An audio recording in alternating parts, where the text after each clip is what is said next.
Hello friends, मैं अंजलि और आज आपके सामने मैं पॉलिटी के कुछ क्वेश्चंस आपको कराने जा रही हूँ जो कि संविधान सभा से रिलेटेड है। ठीक है, तो आप लोग इन क्वेश्चंस को बहुत ही ध्यान से करिएगा और आप लोगों का एम विद राजन प्लेटफॉर्म पे बहुत बहुत स्वागत है। तो हम अपना पहला क्वेश्चन स्टार्ट करते हैं। पहला क्वेश्चन है कि संविधान सभा के सदस्य प्रतिनिधि थे।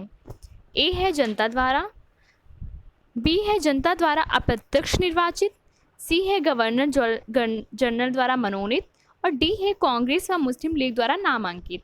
इसमें से हमें करेक्ट आंसर को ढूंढना है। तो देखिए, जनता द्वारा प्रत्यक्ष निर्वाचित यानी प्रत्यक्ष रूप से किसी का निर्वाचन नहीं हुआ था। ठीक है, प्रत्यक्ष मतलब क्या होता है? सभी के मत द्वारा। ठीक है, जितनी भी जनता है उनके एक एक, जैसे हम लोग नहीं वोटिंग होता है, हम लोग डालते हैं। मान लीजिए किसी भी किसी का मान लीजिए कोई चुनाव होता है तो हम लोग क्या करते हैं, लोकसभा चुनाव होता है, हम लोग जाते हैं एक एक लोग अपना अपना वोट डालने। लेकिन ये क्या होता है? प्रत्यक्ष रूप से। लेकिन अप्रत्यक्ष क्या होता है? जैसे राष्ट्रपति का चुनाव जो होता है वो अप्रत्यक्ष रूप से होता है। उसमें जो है जनता जो है उसमें भागीदारी नहीं करती। कौन करता है? जितने भी पार्लियामेंट के सदस्य होते हैं और विधानसभा सदस्य होते हैं वो लोग करते हैं। उसी प्रकार हमारे संविधान सभा के सदस्य प्रतिनिधि थे जनता द्वारा अप्रत्यक्ष निर्वाचित यानी अप्रत्यक्ष रूप से उनका निर्वाचित हुए थे। उसके बाद हमारा सेकेंड क्वेश्चन है, निम्नलिखित में से कौन संविधान सभा का सदस्य नहीं था? पहला है के एम मुंशी, एन गोपालास्वामी आयंकर, सी है एच एस बेग और डी है टी टी कृष्णाचारी। इसमें हमें करेक्ट आंसर को बताना है कि कौन होगा। तो इसका जो करेक्ट आंसर वो कौन सा है? H S Beg. देखिए, एच एस बेग जो थे संविधान सभा के जितने भी सदस्य थे, ठीक है, उनमें से एच एस बेग नहीं थे। के एम मुंशी भी थे, गोपाला स्वामी आयंकर भी थे, एच एस बेग नहीं थे और कृष्णाचारी भी थे। ठीक है, तो इसका करेक्ट आंसर क्या हो जाएगा? सी, एच एस बेग। उसके बाद सी है, संविधान की सभा की प्रारूप समिति में सदस्यों की संख्या कितनी थी? देखिए, जो प्रारूप समिति है वो कौन बनाया था? अंबेडकर साहब ने बनाया था। कौन बनाया था? अंबेडकर साहब ने बनाया था। और इनके कुल सदस्य थे 7। ठीक है, उनको लेकर टोटल सदस्य कितने थे? 7 थे। बीच में बी एल मित्र जो है उनकी मृत्यु हो जाती है, थोड़े समय के बाद वो हट जाते हैं। उनके बाद कौन आ जाता है? एन माधव राव आ जाते हैं। फिर डीपी खेतान की मृत्यु हो जाती है आकस्मिक। ठीक है, उनकी जगह कौन आ जाते हैं? टी कृष्णाचारी आ जाते हैं। इसी प्रकार अगर आपसे पूछा जाए कि टी कृष्णाचारी और एन माधव राव ये किसके किसके प्लेस पर आए, तो आप बता दीजिएगा बी एल मित्र और डीपी खेतान के मतलब की बाद इन लोगों का स्थान आता है। यानी कि इन लोगों की हट जाने के बाद ही माधव राव और कृष्णाचारी आते हैं।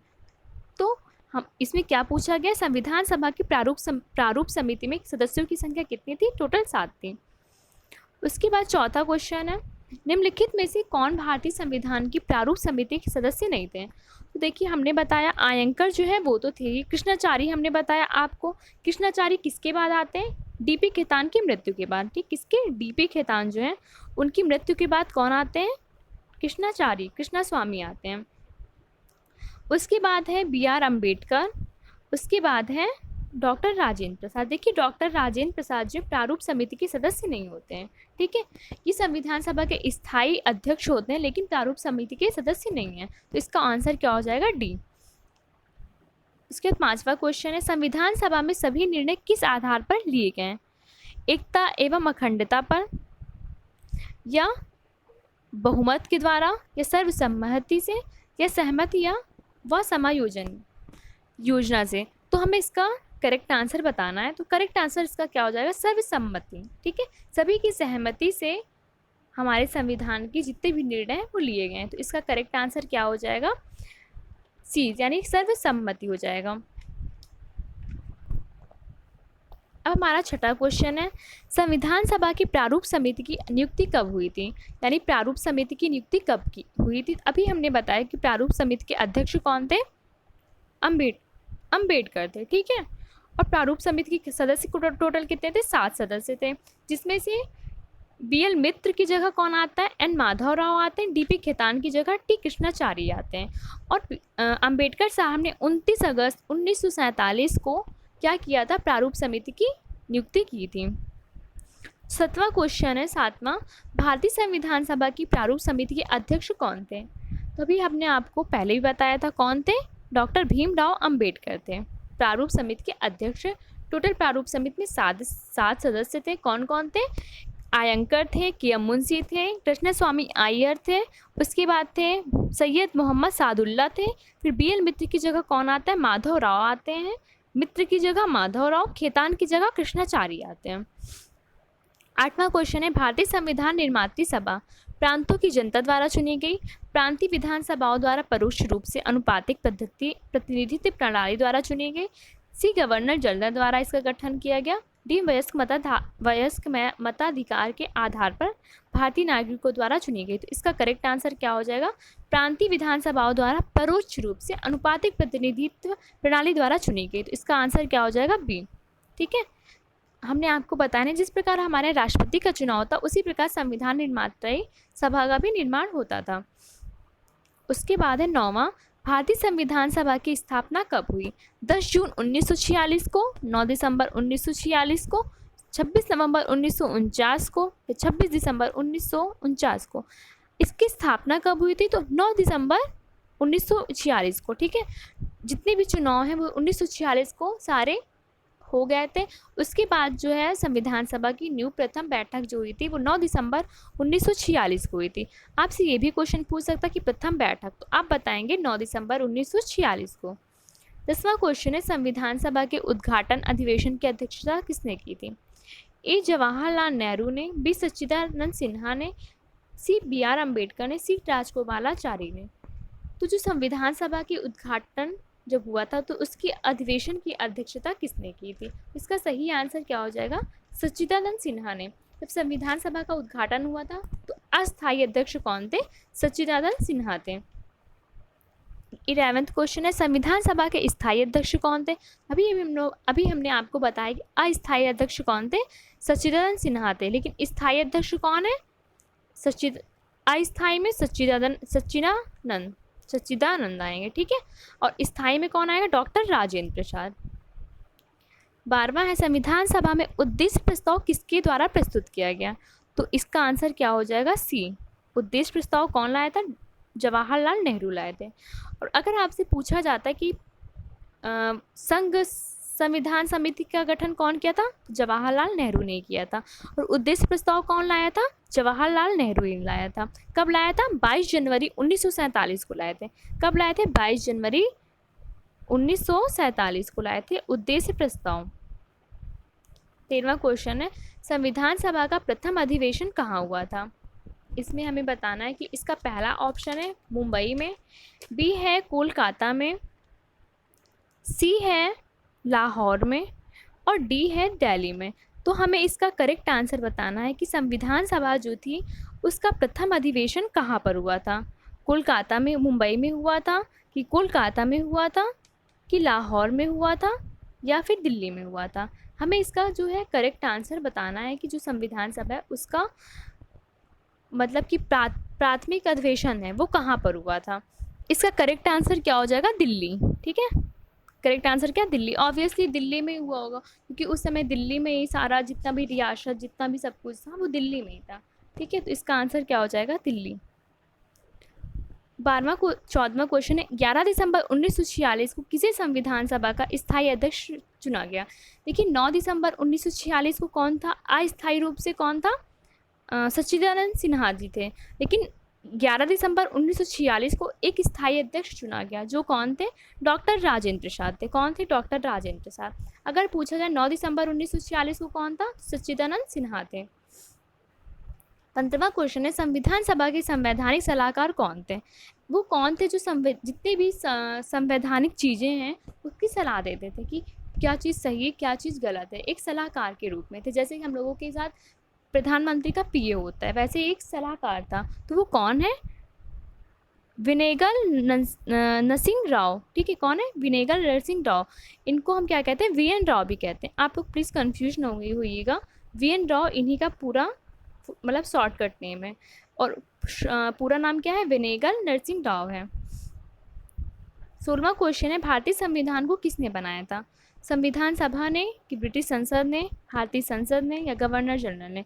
जितने भी संविधान सभा के लोग थे वही मिलकर क्या बनाए थे? भारतीय संविधान को बनाए थे। तो इसका करेक्ट आंसर ए हो जाएगा। 17वां क्वेश्चन है संविधान सभा के लिए चुनाव कब संपन्न हुए? 1945 को, 1946 को, 1947 को या 1948 को? देखिए जो संविधान सभा का चुनाव है 1946 को संपन्न हो गया था। उसके बाद हमारा संविधान सभा की प्रथम बैठक हुई थी 9 दिसंबर सन 1946 को प्रथम बैठक हुई थी, ठीक है, बनने के लिए बैठक हुई थी, लेकिन चुनाव संपन्न हुआ 1946 को ही। उसके बाद 18वां क्वेश्चन है संविधान सभा में चुने गए स्थायी अध्यक्ष कौन थे? हमने आपको प्रीवियस क्वेश्चन में बताया कौन थे, डॉक्टर राजेंद्र प्रसाद स्थायी अध्यक्ष थे। 19वां है संविधान के विभिन्न पहलुओं के अध्ययन हेतु संविधान सभा में कितनी समितियां नियुक्त हुई? तो इसका सही आंसर क्या है? पहला है ए है 9, बी है 12, सी है 13 और डी है 14। हमें इसका करेक्ट आंसर बताना है कि कौन सा होगा, 9 होगा कि 12 होगा कि 13 होगा या 16 होगा। तो इसका करेक्ट आंसर क्या है? 13। कितनी समितियां थी? 13। संविधान सभा में कितनी समितियां बनाई गई? टोटल 13 समितियों का गठन किया गया। 20वां क्वेश्चन है प्रारूप समिति का सदस्य नहीं था, इनमें से कौन प्रारूप समिति का सदस्य नहीं था? जवाहरलाल नेहरू नहीं थे, मोहम्मद सदाउल्लाह नहीं थे, कि एम मुंशी नहीं थे, कि अयंकर नहीं थे? देखिए हमने आपको पहले भी बताया कौन नहीं था। देखिए जवाहरलाल नेहरू का नाम नहीं आता है। कौन कौन थे? फिर से हम रिवाइज करवाते हैं आपको। बी आर अम्बेडकर थे, अयंकर थे, गोपाला स्वामी अयंकर, कि एम मुंशी थे, फिर कृष्णा स्वामी अय्यर थे, सैयद मोहम्मद सादुल्ला थे, फिर बी एल मित्र की जगह कौन आ गया था? माधव राव आ गए थे, और खैतान की जगह कौन आ गया था? कृष्णाचार्य आ गए थे। तो इसमें जवाहरलाल नेहरू का तो कहीं जिक्र ही नहीं, तो इसका आंसर क्या हो जाएगा? जवाहरलाल नेहरू। 11 क्वेश्चन है प्रारूप समिति की समक्ष प्रस्तावना का प्रस्ताव किसने रखा था? Doctor Bhimrao Ambedkar, B N Rao, C Mahatma Gandhi या जवाहरलाल नेहरू? जो प्रस्तावना का प्रस्ताव है वो हमारा जवाहरलाल नेहरू ने रखा था, ठीक है। कौन रखा था? जवाहरलाल नेहरू ने प्रस्तावना का प्रस्ताव रखा था, जिसका करेक्ट आंसर क्या हो जाएगा? जवाहरलाल नेहरू हो जाएगा। 22वां क्वेश्चन संविधान सभा का पहला सत्र कब हुआ था? हमने आपको पहले ही बताया था, अगर ये क्वेश्चन पूछा जाता है कि संविधान सभा की बैठक कब हुई थी पहले, तो आप बताएंगे 9 दिसंबर 1946 को, ठीक है। और 9 दिसंबर 1946 को ही अस्थायी अध्यक्ष कौन बना था? सच्चिदानंद सिन्हा जी अस्थायी अध्यक्ष बने थे। 23वां क्वेश्चन है संविधान सभा का अस्थायी अध्यक्ष कौन था? तो देखिए आ गया वही क्वेश्चन, कौन है? 9 दिसंबर 1946 को सच्चिदानंद सिन्हा जी थे अस्थायी अध्यक्ष थे। अगर पूछा जाए स्थायी अध्यक्ष कब बना था, तो कब बना था? 13 दिसंबर 1946 को बना था। 24वां क्वेश्चन है भारतीय संविधान सभा की संघीय शक्ति समिति के अध्यक्ष कौन थे? जो संघ की शक्ति है उस समिति के अध्यक्ष कौन थे? ए है सरदार पटेल, बी है डॉक्टर भीमराव अंबेडकर, सी है अल्लादी कृष्णा स्वामी अय्यर, डी है पंडित जवाहरलाल नेहरू। तो इसका हमें करेक्ट आंसर बताना है वो कौन है। तो देखिए इसका करेक्ट आंसर कौन है? वो हैं संघीय समिति के कौन थे? जवाहरलाल नेहरू जी थे। वो कौन थे? संघीय समिति के थे। लेकिन अगर पूछा जाए अंबेडकर साहब कौन थे, तो अंबेडकर साहब तो हमने आपको बताया प्रारूप समिति के थे, ठीक है, प्रारूप समिति के थे। उसके बाद अगर बताए सरदार पटेल कौन थे, तो प्रांतीय समिति के थे, ठीक है। पटेल जी किसके थे? प्रांतीय समिति के अध्यक्ष थे। और अंबेडकर क्या थे? प्रारूप समिति के अध्यक्ष थे। पंडित जवाहरलाल नेहरू क्या थे? जवाहरलाल नेहरू जो थे वो प्रारूप समिति के अध्यक्ष थे, यानी संघीय समिति के। संघीय समिति कौन था? जवाहरलाल नेहरू थे। प्रारूप के अंबेडकर थे और पटेल प्रांतीय के थे। पा से पटेल, पा से प्रांतीय हो गया, ठीक है। और अंबेडकर प्रारूप समिति के थे और पंडित जवाहरलाल नेहरू संघीय समिति के थे। कृष्णा स्वामी अय्यर को हमने बताया था, ये क्या थे? प्रारूप समिति के सदस्य थे। 25 क्वेश्चन है भारतीय संविधान को सभा को अपनाया गया किसके द्वारा? संविधान सभा द्वारा, गवर्नर जनरल द्वारा, ब्रिटिश संसद द्वारा या भारतीय संसद द्वारा? इसका करेक्ट आंसर क्या हो जाएगा? संविधान सभा द्वारा, ए इसका करेक्ट आंसर है। देखिए संविधान सभा के जितने भी सदस्य थे वही तो मिलकर भारतीय संविधान को अपनाए थे, उन्हीं के द्वारा भारतीय संविधान को निर्धारण किया गया था। इसका करेक्ट आंसर क्या हो जाएगा? संविधान सभा द्वारा। 26वां क्वेश्चन है भारत को एक संविधान देने का प्रस्ताव संविधान सभा द्वारा कब पारित हुआ? तो इसका करेक्ट आंसर क्या होगा? तो पहला है जनवरी 22, 1946 को, फिर है जनवरी 22, 1947 को, फिर है जनवरी 20 1947 को, जुलाई 26 1946 को। हमें इसका करेक्ट आंसर बताना है कि संविधान देने का प्रस्ताव संविधान सभा द्वारा कब पारित हुआ। तो इसका हमें करेक्ट आंसर बताना है कि ऐसा कब हुआ था। इसका करेक्ट आंसर क्या होगा? 22 जनवरी सन 1947 को। ठीक है, 22 जनवरी को क्या होता है? हमारी जो संविधान सभा है उसकी लास्ट बैठक भी होती है। आपसे क्वेश्चन ये पूछा जा सकता है कि 22 जनवरी सन 1947 को क्या क्या हुआ। तो आप बताएंगे 22 जनवरी 1947 को हमारे संविधान की लास्ट बैठक थी। ठीक है, उसी दिन जवाहरलाल नेहरू ने उद्देश्य प्रस्ताव यानी प्रस्तावना को भी पारित किया। ठीक है, आप 2 क्वेश्चन इसको आराम से आप याद रख लीजिएगा। तो इस प्रकार हमने अपना ये सेशन यहाँ पे समाप्त किया। अब हम नेक्स्ट सेशन के साथ अपना अगला लेक्चर लेकर आएंगे पॉलिटी पर ही। तब तक के लिए धन्यवाद, थैंक यू।